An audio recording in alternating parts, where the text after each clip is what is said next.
Friends வணக்கம் and welcome back to our channel. So இன்றைக்கி நம்ம சேனலில் ஒரு ஸ்நாக்ஸ் வீடியோ பார்க்க போகிறோம். ஸோ வாங்க எப்படி செய்யணும்னு பார்க்கலாம். ஸோ அதுக்கு தேவையான பொருட்கள் ஃபஸ்ட்டு பார்த்துடலாம். ஸோ நான் 2 கப் தண்ணி எடுத்துருக்கேன். பட் இங்கே 1 கப் தான் அரிசி மாவு, இங்கே 1.5 கப் தான் இருக்குது. ஆனால் நான் 2.5 கப் மாவுக்கு 2 கப் தண்ணி தான் போதுமான அளவு. அப்புறமேட்டு எண்ணெய் தேவையான அளவு, காஷ்மீரி சில்லி பவுடர் தேவையான அளவு, தனி மிளகாத்தூள், உப்பு தேவையான அளவு. இப்போ வாங்க எப்படி செய்யணும். ஸ்டவ் ஆன் பண்ணிட்டு ஒரு கடாய் நல்லா காஞ்சோடனே நான் அதே மாதிரி 2.5 கப் மாவு சேர்த்துக்கிறேன். அரிசி மாவு 2.5 கப் சேர்த்துருக்கேன். ஸோ நான் சொன்ன மாதிரியே சேர்த்துருக்கேன், பார்த்துக்கோங்க. எதுக்கு நம்ம மாவு வறுக்கிறோன்னு பார்த்தீங்கன்னா அதோட பச்சை வாசனை போகணும். பச்சையாக சாப்பிடும்பொழுது அளவுக்கு சுவை இருக்காது. அதனால இந்த மாதிரி வறுத்துட்டு சேர்க்கலாம்.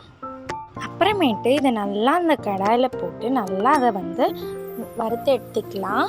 ஸோ அது எந்த அளவுக்கு வறுக்கணும்னா கலர் சேஞ்ச் ஆகக்கூடாது, கை தொடுற வர சூடு வரணும். ஸோ கை தொடுற வர சூடு வந்ததுக்கப்புறம் 2 கப் தண்ணி ஊற்றிக்கலாம்.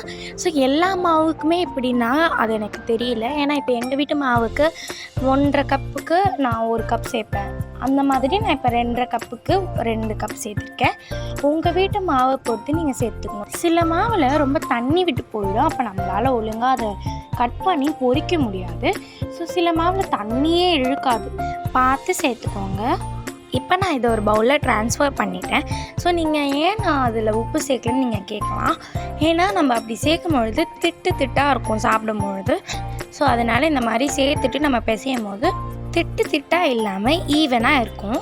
ஸோ அதுலேயே நான் கொஞ்சோண்டு காஷ்மீரி தூளை தூவி விட்டுருக்கேன், ஒரு பிஞ்ச் அளவு காஷ்மீரி.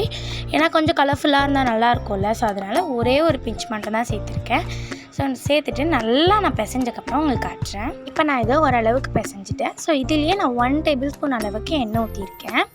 எண்ணெய் ஊற்றிட்டு இது ரொம்பலாம் பிசைய முடியாது, பட் கொஞ்சம் பிசையணும். இது ஊரெல்லாம் வைக்க தேவையில்லை, நம்ம ஸ்ட்ரைட்டாக செய்ய ஆரம்பிக்கலாம்.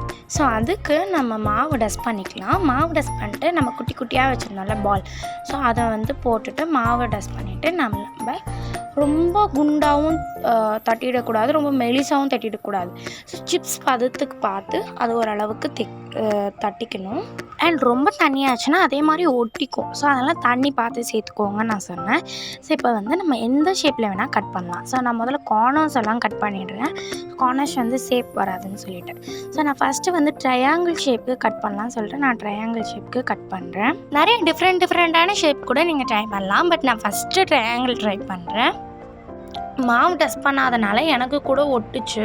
ஸோ அதனால் நீங்களும் நிறைய மாவு டஸ்ட் பண்ணிக்கோங்க. ஸோ நீங்கள் வேறு ஏதாச்சும் ஷேப் கூட ட்ரை பண்ணிக்கலாம், உங்கள் விஷ் தான்.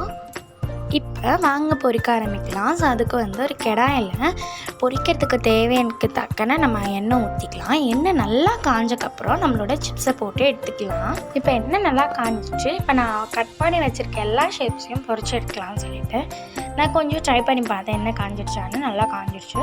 ஸோ அதே மாதிரி எண்ணெயோட சூடு ரொம்ப முக்கியம். ரொம்ப எண்ணெய் காயறதுக்கு முன்னாடி போட்டிங்கன்னா ஒரு மாதிரி உள்ளே வேகாது, கிறிஸ்பியாகவே இருக்காது. நீங்கள் எண்ணெய் நல்லா சூடு பண்ணி போட்டுட்டிங்கன்னா ரொம்ப கரிஞ்சிரும், ஹார்டாக இருக்கும்.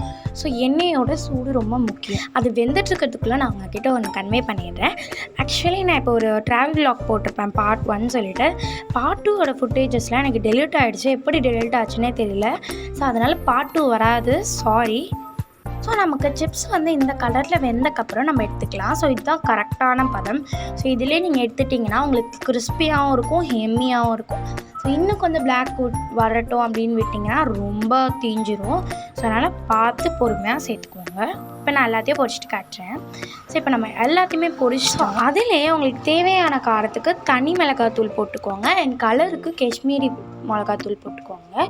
அப்புறமேட்டு உப்பு கொஞ்சம் தூவி விட்டுக்கிறேன், அவ்வளோதாங்க. இதை ஒரு தட்டு போட்டு மூடி நல்லா குலுக்கிட்டேங்கன்னா ஒரு சூப்பரான ரைஸ் பால் சிப்ஸ் ரெடி. ஸோ இதை நீங்கள் உங்களோட ஃப்ரெண்ட்ஸ் அண்ட் ஃபேமிலிக்கு கொடுத்து என்ஜாய் பண்ணுங்கள். ஸோ சிப்ஸ் அவ்வளோ கிறிஸ்பியாக இருந்தது அண்ட் டேஸ்ட்டாக இருந்தது. ஸோ எப்போவுமே கடையில் சிப்ஸ் வாங்கி ஜங்க் ஃபுட் சாப்பிடாமல் நம்ம வீட்டிலே இவ்வளோ ஹெல்த்தியாக சாப்பிடலாம். ஸோ ரைஸ் ஃப்ளார் ரொம்ப ரொம்ப ஹெல்தி உடம்புக்கு. ஸோ அதனால் இந்த மாதிரி வீட்டிலே செஞ்சு பாருங்கள். ஸோ நீங்கள் செஞ்சு பார்த்துட்டு உங்கள் ஃபீட்பேக்கை கமெண்டில் சொல்லுங்கள். இந்த சிப்ஸை நீங்கள் பாக்ஸில் போட்டு ஸ்டோர் பண்ணி கூட வச்சு சாப்பிட்லாம். ஸோ இதோட இந்த வீடியோ முடிச்சுக்கிறேன். வேறு ஒரு வீடியோ மீட் பண்ணுறேன்.